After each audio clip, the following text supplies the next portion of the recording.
बिस्मिल्लाहिर्रहमानिर्रहीम। अस्सलामुअलैकुम। Welcome to my YouTube channel.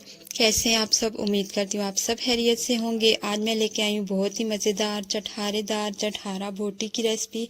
Beef चटखारा बोटी की रेसिपी कैसे बनाएंगे, आइए चलते हैं रेसिपी को स्टार्ट करते हैं। क्योंकि इस ईद पे आपने ये बोटी तो ज़रूर बनानी है, क्योंकि बहुत ही मज़ेदार और बहुत ही यमी सी होती है। तो आइए चलते हैं। इसके लिए हमने लिया है बीफ, हाफ kg बीफ है मैंने। और ये बीफ जो था, वैसे तो इसमें चर्बी नहीं डाली जाती, फैट नहीं डाला जाता, लेकिन थोड़ा थोड़ा इसके साथ था तो वो मैंने ऐड कर दिया। इससे इसका जायका जो है और भी बढ़ जाता है। तो हाफ kg हमने ले लिया बीफ।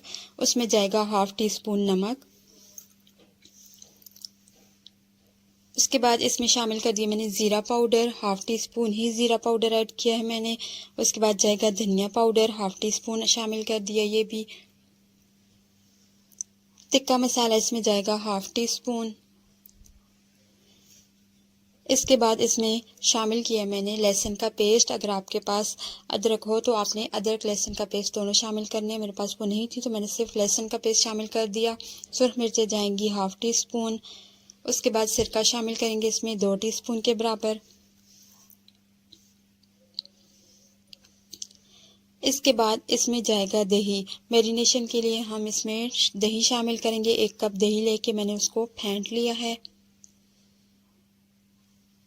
अच्छे से फेंटने के बाद वो इसमें हम शामिल कर देंगे।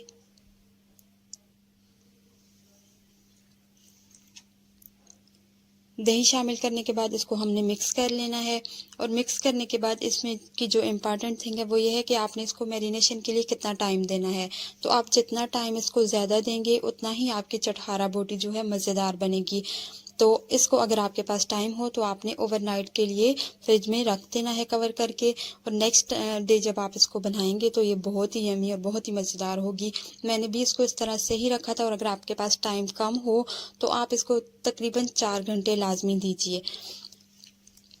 इससे जो होगी, इसकी जो मैरिनेशन होगी इसके अंदर तक, इसकी बोटी तक जाएगी और फिर वो जो जायका होगा वो बहुत ही मज़ेदार होगा। तो मैंने इसको ओवरनाइट रखा था। आप इसको कम से कम 4 घंटे के लिए स्टे दे दीजिएगा। उसके बाद हमने नेक्स्ट मॉर्निंग मैंने इसको नेक्स्ट मॉर्निंग निकाल लिया फ्रिज से। इसका कवर हटा लेंगे।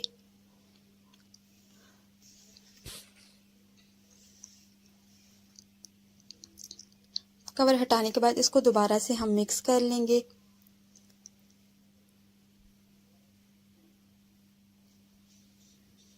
अच्छे से मिक्स करना है हमने इसको। ज़्यादा जब आप मैरिनेशन करेंगे तो इससे बिना आप कुछ इसमें इस तरह की एक्स्ट्रा चीज़ डालें, ये आपका गोश्त जो है वो जल्दी से गल भी जाएगा जितना आप इसकी अच्छी मैरिनेशन करेंगे। उसके लिए फिर आपको कोई गलाने के लिए, गोश्त को गलाने के लिए कोई भी एक्स्ट्रा चीज़ डालनी नहीं पड़ेगी।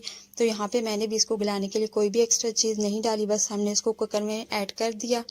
कुकर में ऐड करने के बाद इसका जो सारा मैरिनेशन थी वो भी ऐड करनी है आपने, ताकि जो जायका होगा वो गोश्त में ही रहे। यहाँ पे पानी जो था, पानी आप अपने हिसाब से डाल लीजिए। मैंने उसी प्याले में, वो जो प्याला जिसमें मैरिनेशन की थी वो भर के इसमें मैंने पानी का डाल दिया। 3 से 4 गिलास पानी शामिल हो गया इसमें। 25 मिनट तक सीटी लगने के बाद हमने इसको पका लेना है। तो यहाँ पे तकरीबन 25 से 30 मिनट के बाद हमने कवर हटा दिया कुकर का। तो गोश्त हमारा जो था वो हो चुका था। इसमें थोड़ा सा पानी बच चुका था, तो हमें ये नहीं चाहिए। हमें नमी तो हम रखेंगे इसमें, लेकिन थोड़ी कम। अभी इसमें थोड़ा सा पानी है। उससे पहले हमने चेक कर लेना है कि हमारी बोटी पकी है कि नहीं। तो बोटी जो है वो अच्छी से पक चुकी है। पानी को हमने ड्राई करना है, इसमें नमी हमने थोड़ी कम छोड़नी है। तो 2 मिनट चूल्हे को मैंने फ्लेम को ऑन कर दिया था और इसको हमने 2 मिनट तक पका लिया, और ताकि इसमें जो पानी है वो खुश्क हो जाए। बस इतना हमें चाहिए। ये जो है यहाँ पे फ्लेम को मैंने ऑफ कर दिया था। अब हम इसको निकाल लेंगे अपने बाउल में। थोड़ा बहुत आपने इसमें नमी छोड़नी है, आपने बिल्कुल ही ड्राई नहीं करना, वरना जो बोटी है वो बहुत ड्राई हो जाएगी और थोड़ी सख्त भी हो जाएगी। तो यहाँ पे इसको हमने सारा बाउल में निकाल लिया। इसका मसाला जो था वो भी हमने इसमें ऐड कर दिया। अब इसमें जाएगी 1 टीस्पून कुटी हुई मिर्च, यानी कि दड़ा मिर्च, चिली फ्लेक्स, वो ऐड कर दिया। उसके बाद इसमें जाएगा कॉर्नफ्लोर जाएगा यहाँ पे 2 टीस्पून। यहाँ पे आप चाहें तो आप लेमन का यूज़ कर सकते हैं। मैंने नहीं डाले क्योंकि मेरी जो बोटी थी वो ऑलरेडी खट्टी थी। मैंने दही भी शामिल किया था और मैंने इसमें सिरका भी शामिल किया था, तो मैंने यहाँ पे लेमन यूज़ नहीं किया। तो थोड़े 1 टीस्पून इसमें हमने डाल दिए सफ़ेद तेल, उससे इसकी लुक बहुत अच्छी हो जाती है। तो इसको मिक्स कर लेंगे और इसके ऊपर एक अच्छी सी कोटिंग आ जाए। यहाँ पे आपने कॉर्नफ्लोर डाला है तो कॉर्नफ्लोर की एक अच्छी सी इसके ऊपर कोटिंग आनी चाहिए। तो आप देख सकते हैं कि यहाँ पे हमारी बोटी पे अच्छी सी कोटिंग हो चुकी है मसाले की। अब हमने ऑयल को गर्म कर लेना है। ऑयल को आपने बहुत ज़्यादा गर्म नहीं करना। दूसरा, आपने हाई फ्लेम पे इसको नहीं पकाना, मीडियम फ्लेम रखनी है आपने, वरना बोटी जो है एकदम से जल जाएगी आपकी। थोड़ा थोड़ा गैप दे के आपने बोटियां डालते जाना है इसमें। तो पैन में जितनी आपकी एक दफ़ा में बोटी आ सकती है आप उतनी ही शामिल कीजिए, सारा एक दफ़ा मत शामिल कीजिए। और डालने के बाद जल्द ही आपने इसकी साइड को, जब थोड़ा सा इसको कलर आने लगे तो आपने इसको पलट लेना है। आपने ज़्यादा देर इसको नहीं छोड़ना। यहाँ पे थोड़ा सी मेरी ऑयल जो था वो ज़्यादा गर्म हो गया था, तो मेरी जो बोटियाँ थी वो ज़्यादा, उनको कलर जो है वो डार्क आ गया था। इस वजह से आपने एहतियात करनी है, आपने जल्दी से इनको पलट लेना है। दूसरी साइड से भी हमने बस इनको 1 मिनट तक ही पकाना है, जस्ट कलर ही देना है। पकी हुई तो ये ऑलरेडी हैं। तो अब हम इनको निकाल लेंगे ऑयल से, क्योंकि ये दोनों साइड से डन हो चुकी हैं।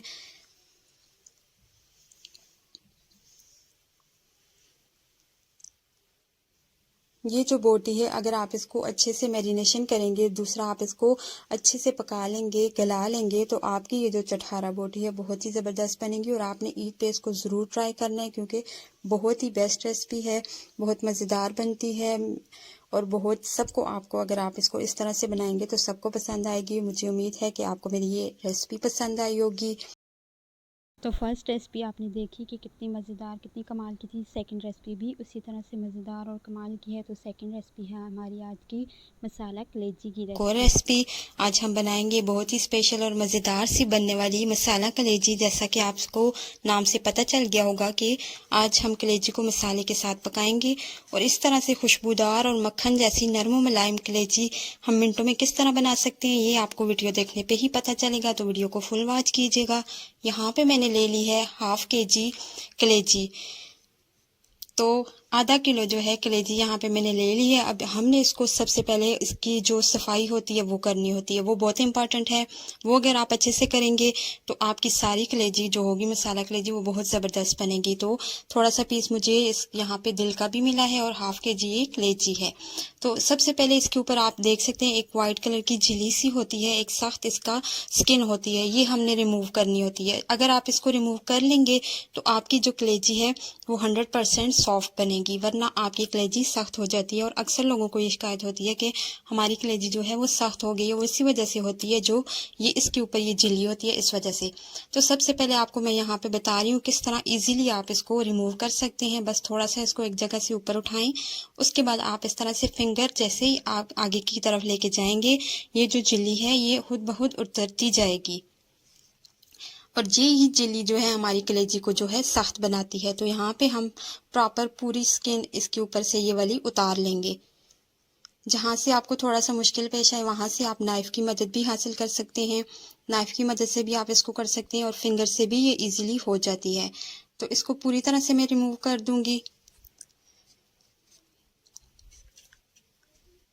तो इस रेसिपी में कुछ टिप्स और ट्रिक्स हैं जो अगर आप इसी तरह से फॉलो करेंगे और रेसिपी को फुल वॉच करेंगे तो आपको पता चलेगा कि नरम कलेजी और जूसी कलेजी किस तरह बनाई जा सकती है।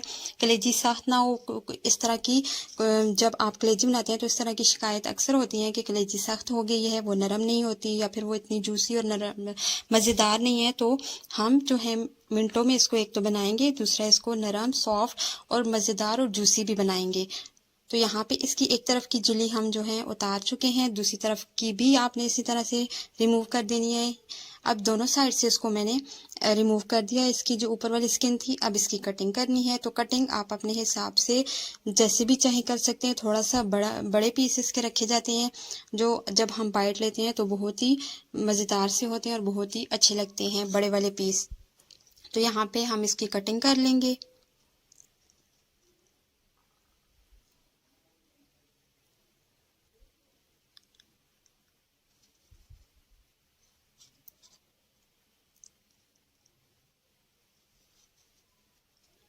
कलेजी की जो सफाई है वो तो मैंने आपको बता दी है, लेकिन यहाँ पे अभी इसकी जो सफाई है वो फुल नहीं हुई है। अभी हमने इसको जो इसके अंदर खून होता है, जो इसके अंदर सारी गंदगी होती है, वो हमने किस तरह से साफ़ करनी है कि एक तो स्मेल ना आए, एक तो इसकी स्मेल का बहुत इशू होता है, दूसरा इसके अंदर जो खून होता है, जो ब्लड होता है, वो किस तरह से साफ़ होता है ये भी मैं आपको बताऊंगी।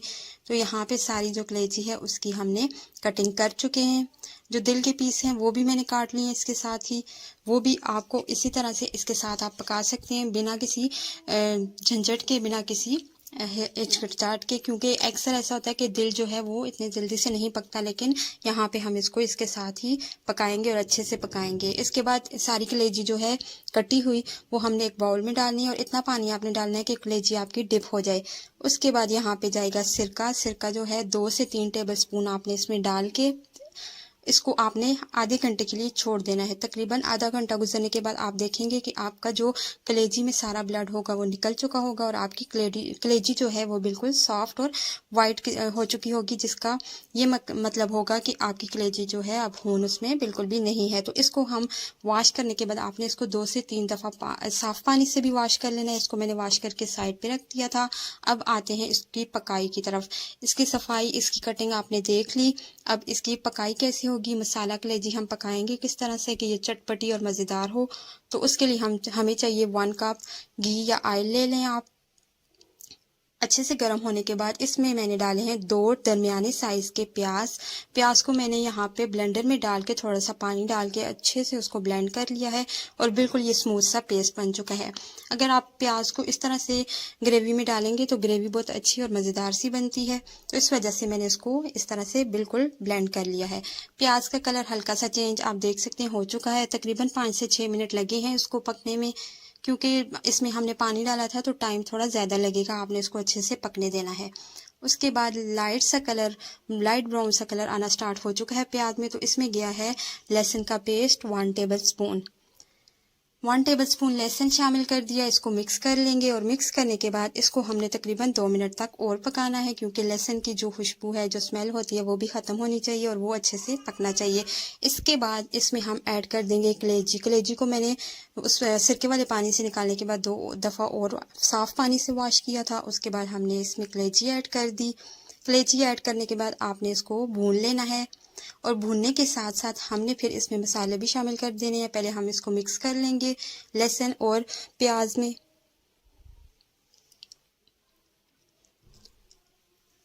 तो ये मिक्स हो चुकी है ये। अब हम इसमें मसाले ऐड करेंगे ताकि मसाले भी इसमें अच्छे से रच बस जाएं। 1 टीस्पून या फिर हस्बे ज़रूरत आप इसमें नमक ऐड कर दीजिए। 1/2 टीस्पून मैंने इसमें डाली है सुर्ख मिर्चें और 1/2 टीस्पून इसमें गई है हल्दी पाउडर। तीनों ये बेसिक मसाले हैं, यही ऐड किए अभी हमने। बाद में जो दूसरे मसाले हैं खुशबू के लिए हम डालेंगे, वो हम बाद में डालेंगे। अभी ये तीनों चीज़ें डालने के बाद इसको मिक्स कर लेंगे।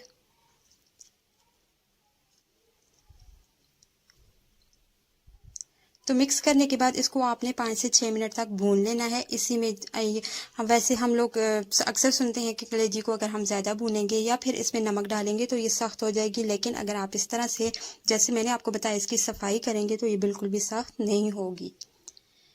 यहाँ पे 5 से 6 मिनट तक इसको भूनना है। उसके बाद मैंने इसमें ऐड कर दिया है 1 टीस्पून के करीब कुटी हुई मिर्चें। ये हरी मिर्चें लेके मैंने कूट ली थी और वो शामिल कर दी। उसके बाद जाएंगे 3 से 4 टमाटर लेके उनका मैंने ब्लेंडर में पेस्ट बना लिया था, वो ऐड कर दिया। तकरीबन ये 1 कप के करीब थे ब्लेंड होने के बाद। वो ऐड करने के बाद इसको मिक्स करेंगे और मिक्स करने के बाद यहाँ पे टमाटर जो है अपना पानी छोड़ेंगे। उसमें हमने इनको पकने देना है, क्योंकि जो दिल हमने इसमें डाले थे, दिल के पीसेस, वो इतने जल्दी इतने आराम से पकते नहीं हैं। तो यहाँ पे टमाटर के पानी में हमने कवर करके इसको 5 से 6 मिनट तक पकने के लिए छोड़ देना है, जब तक कि टमाटर का पानी ड्राई नहीं हो जाता और जो हमारी कलेजी और दिल हैं वो अच्छे से सॉफ्ट नहीं हो जाती। इसको कवर करके मैंने 5 से 6 मिनट के लिए छोड़ दिया था। बीच में आप 1 से 2 मिनट में चम्मच चलाते रहिएगा। यहाँ पे अब हम कवर हटा लेंगे। कवर हटाने के बाद आप देख सकते हैं तकरीबन टमाटर का जो पानी है वो ड्राई हो चुका है और ऑयल जो है वो ऊपर आ चुका है। तो अभी हमारी जो कलेजी है तकरीबन डन हो चुकी है, लेकिन अभी इसमें हमने ऐड करने अपने मसाले जो खुशबू के लिए होंगे, जो इसकी स्मेल को भी दूर करेंगे और जो इसमें खुशबू एक अच्छी सी लाएंगे।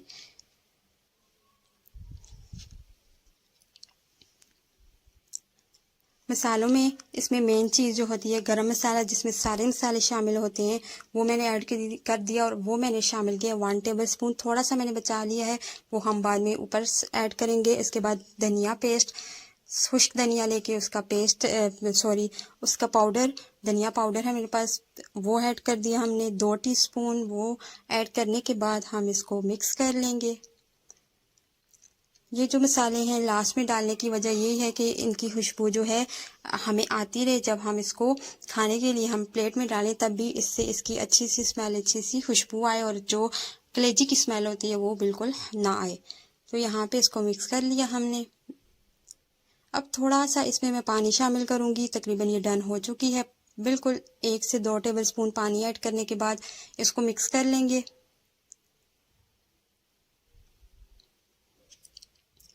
पानी मैंने इसलिए ऐड किया क्योंकि यहाँ पे अब हमने ये फिनिश हो चुकी है, इसकी जो कुकिंग है, जो पकाई है वो फिनिश हो चुकी है। पानी डालने के बाद कवर करेंगे और कवर करने के बाद जब हम कवर हटाएंगे तो इसका जो ऑयल है वो ऊपर आ जाएगा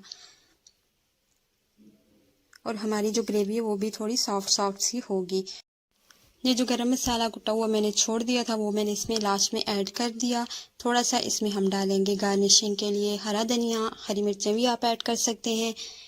उसके बाद इसको कवर करेंगे और फ्लेम को ऑफ कर देंगे। फ्लेम ऑफ करने के बाद 1 मिनट तक कवर करेंगे। उसके बाद जब हम हटाएंगे तो हमारी मज़ेदार सी मसाला कलेजी खाने के लिए रेडी होगी।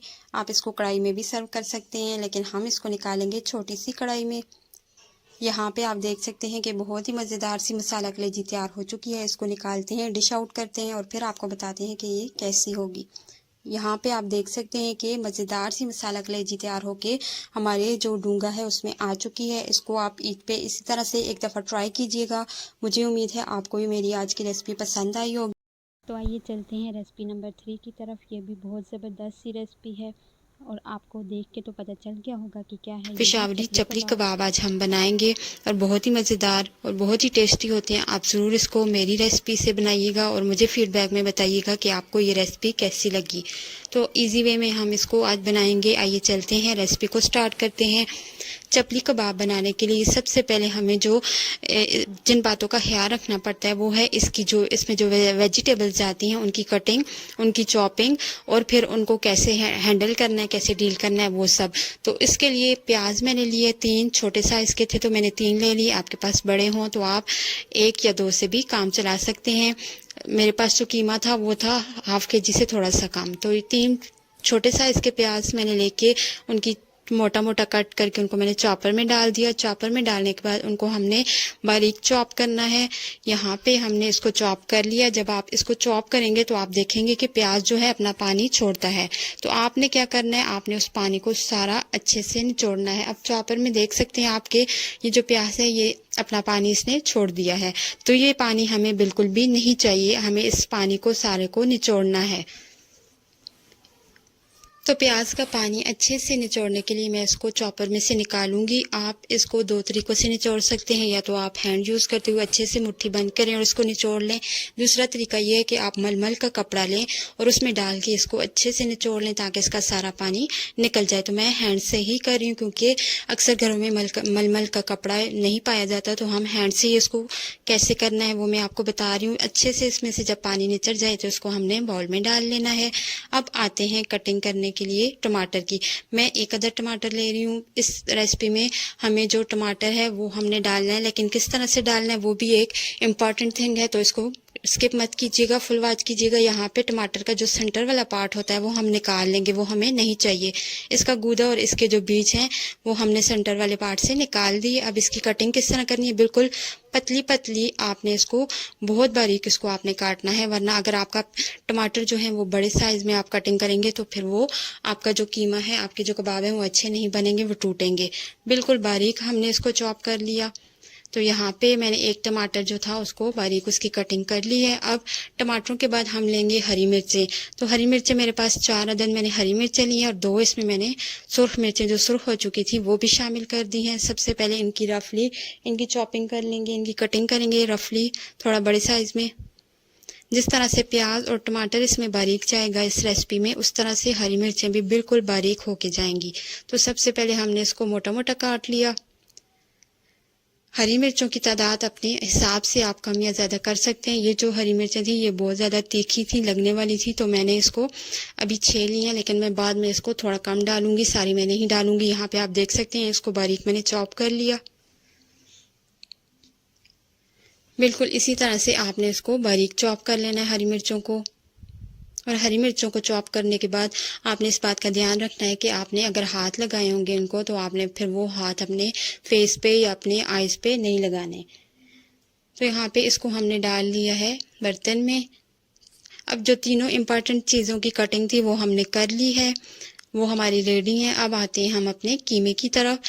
कीमे को आपने बारीक पीसना है जितना हो सके। अगर आप बाज़ार से पिसवा के लाए हैं तो आपने उनको 2 से 3 दफ़ा कहना है कि मशीन से निकालें और बारीक पीस के दें। मैंने यहाँ पे कीमा जो है वो चॉपर में पीसा और बिल्कुल उसको बहुत अच्छे से पीसा है, क्योंकि इस रेसिपी में हमें जो कीमा था वो बहुत बारीक चाहिए, और हम अगर मोटा कीमा होगा तो हमारी रेसिपी नहीं बनेगी। तो इसमें हमने शामिल कर दिए 400 ग्राम मेरे पास कीमा था, प्याज जो हमने चॉप की थी, टमाटर जो हमने बिल्कुल बारीक कटिंग की थी, और हरी मिर्चें जो हैं वो थोड़ी कम मैंने शामिल की हैं, सारी मैंने नहीं डाली क्योंकि ये बहुत तीखी थी। अगर आप ज़्यादा तीखा पसंद करते हैं तो आप सारी भी शामिल कर सकते हैं। ये तीनों चीज़ें ऐड करने के बाद इसमें जाएगा अंडा। अंडा जो होता है इसकी बाइंडिंग के लिए ज़रूरी होता है, तो इसमें हम 1 अदद अंडा डालेंगे। अंडा शामिल कर दिया हमने। अब इसमें जाएंगे मसालों में जाएगा नमक, हस्बे ज़रूरत आप शामिल कर दीजिए। मैंने 1 टीस्पून डाला है। 1 टीस्पून ही चिली फ्लेक्स जाएंगी। 2 चम्मच यहाँ पे मैंने डाले हैं धनिया पाउडर के। आप कुटा हुआ धनिया भी यूज़ कर सकते हैं, लेकिन मैंने धनिया पाउडर यूज़ किया है। उसके बाद इसमें जाएगा ज़ीरा पाउडर 1 टीस्पून। इसके बाद हम इसमें शामिल करेंगे लहसुन का पेस्ट। 1 टेबल स्पून मैंने भर के ऐड कर दिया। अब जाएगा इसमें, आप इसमें मैदा भी यूज़ कर सकते हैं, आप इसमें आटा भी यूज़ कर सकते हैं इस रेसिपी में, और आप इसमें बेसन को भून के वो भी ऐड कर सकते हैं, या फिर आप ब्रेड क्रम्स भी डाल सकते हैं। मैंने यहाँ पे मैदा यूज़ किया, 2 टेबल स्पून हमने डाला है। उसके बाद हमने इसकी करनी है इसको गूंदना है, हमने इसको अच्छे से गूंदना है। आप समझ लें कि जैसे आप आटा गूंद रहे हैं और आपने अच्छे से टाइम देना है ताकि आपका आटा अच्छा हो, तो इसी तरह से आपने इसको भी अच्छे से गूंदना है ताकि ये आपका जो मसाला है, जो कीमा है, वो बहुत अच्छा सा रेडी हो सके और हमारे कबाब लेसदार से बन सके। तो अगर आपने इसको अच्छे से पीसा होगा, चॉपर में चॉप किया होगा, तो आपके जो कबाब हैं वो बहुत ज़बरदस्त बनेंगे। यहाँ पे अब गूंदने के बारी भी आपने इसको अच्छे से टाइम देना है, 4 से 5 मिनट तक तो लाजमी आपने इसको गूंदना है।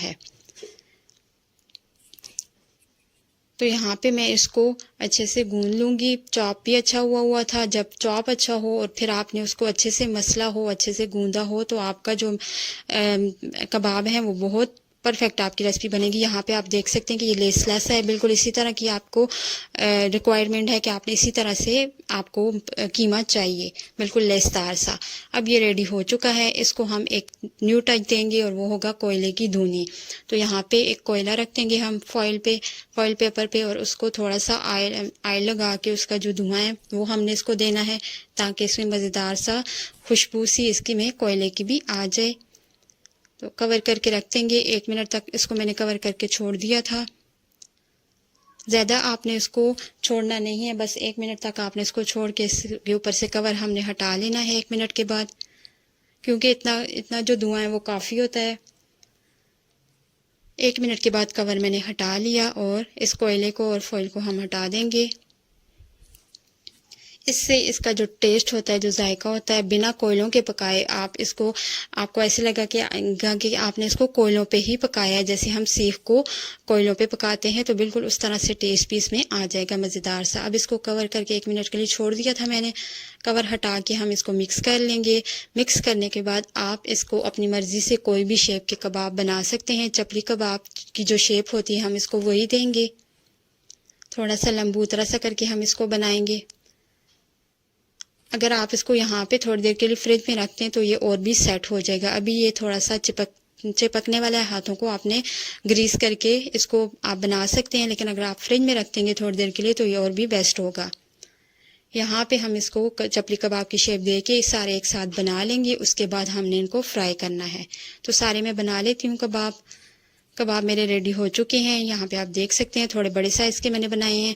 उसके बाद ऑयल को हमने हाई फ्लेम पे गरम कर लेना है। ऑयल अच्छे से गरम हो जाएगा तो तभी हमने इसमें अपने कबाब शामिल करने हैं। 2 कबाब मैं एक साथ में डालूंगी, ज़्यादा नहीं डालूंगी। उतना ही डालिएगा जितने आपसे हैंडल हो सकें। इनसे जब आप डालेंगे तो इनसे छींटे भी निकलते हैं, तो आपने अपने हाथों का ख्याल रखना है और हो सके तो आप ग्लव्स पहन लें। अब यहाँ पे हमने इसको ज़्यादा टाइम नहीं देना, जस्ट हमने कलर लाना है, क्योंकि कबाब जो हमारे मसाला है वो बहुत ही सॉफ्ट सा है, बहुत ही जूसी। अगर हम ज़्यादा इसको टाइम देंगे यहाँ पे तो आपका जो कबाबों का जूसी और जो सॉफ्टपन है वो ख़त्म हो जाएगा। तो आपने जस्ट कलर आने तक वेट करना है। एक तरफ अच्छे से कलर प्यारा सा आ जाए तो आपने इसकी साइड्स को चेंज कर देना है और दूसरी तरफ भी कलर के आने तक ही आपने वेट करना है। थोड़ा सा ये श्रिंक होंगे क्योंकि ये गोश्त के कबाब हैं, गोश्त के हों या फिर कोई भी चिकन के हों तो वो श्रिंक होते हैं। ये भी थोड़ा सा हुए हैं तो कोई बात नहीं, हमने इनको बड़े साइज़ में बनाया था तो थोड़ा सा ये श्रिंक होके छोटे हो गए हैं। यहाँ पे अब हमने दोनों तरफ से इसको कलर आ चुका है, मैं इनको निकाल लूँगी। और बाकी भी मैंने इसी तरह से फ्राई कर लिए थे। बहुत ज़बरदस्त सी रेसिपी है, बहुत मज़ेदार बनते हैं, चटपटे और तीखे बनते हैं। आप ज़रूर इस रेसिपी को ट्राई कीजिएगा और मुझे फीडबैक में ज़रूर बताइएगा कि आपको ये रेसिपी कैसी लगी। ईद के हवाले से बहुत ही ज़बरदस्त सी रेसिपी है और इसको अपने मेन्यू में लिख लें और ईद पे आप ज़रूर इसको ट्राई कीजिएगा। इसको हरी चटनी के साथ या फिर इमली की चटनी के साथ खाया जाता है। मैंने इसको हरी चटनी के साथ सर्व किए। आप भी बनाइएगा और मुझे फीडबैक में ज़रूर बताइएगा कि आपको ये कैसे लगे। Thanks for watching.